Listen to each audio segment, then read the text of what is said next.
La liste de validation de données va vous être utile si vous partagez un document et que vous souhaitez guider les utilisateurs de votre feuille de calcul.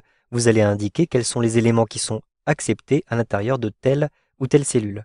Cela peut vous aider aussi dans votre utilisation personnelle de feuilles de calcul, si vous souhaitez pouvoir rentrer plus rapidement des éléments un petit peu longs et récurrents dans une liste exhaustive à l'intérieur de vos cellules. Par exemple ici, je vais avoir, en fonction du jour de la semaine, un responsable qui sera désigné et j'ai ici une liste exhaustive avec les noms des responsables. Je souhaite donc créer une liste de validation à l'intérieur ici de cette colonne-ci pour pouvoir choisir plus facilement les responsables sans avoir à rentrer à chaque fois le nom de chacun d'eux. Je sélectionne donc ici la cellule C3. Ensuite, je vais me rendre à l'intérieur du ruban dans l'onglet Données. Et à l'intérieur de cet onglet, je vais retrouver un petit peu plus bas à cet endroit-ci la validation des données.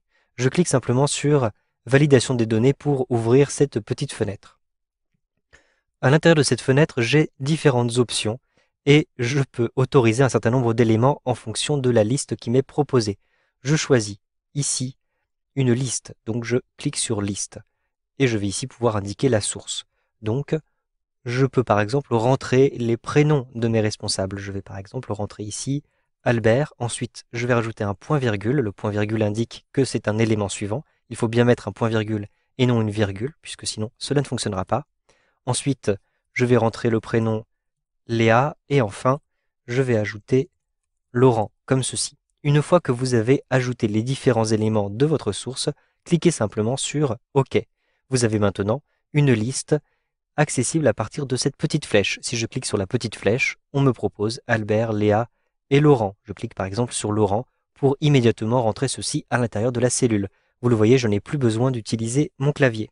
Si vous souhaitez revenir sur votre liste et la modifier, sélectionnez simplement votre cellule, puis rendez-vous à nouveau dans l'onglet Données, puis sur Validation des données. Un simple clic et vous avez la possibilité de modifier votre source. Par exemple, je vais préciser ici Albert Moreau. Je rentre ceci avec le clavier.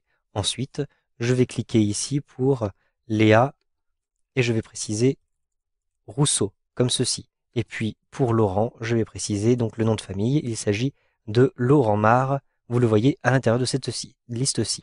Je clique maintenant sur OK et donc vous le voyez, la liste a bien été modifiée. Je n'ai plus qu'à cliquer à cet endroit-ci pour entrer l'élément dans la cellule en question.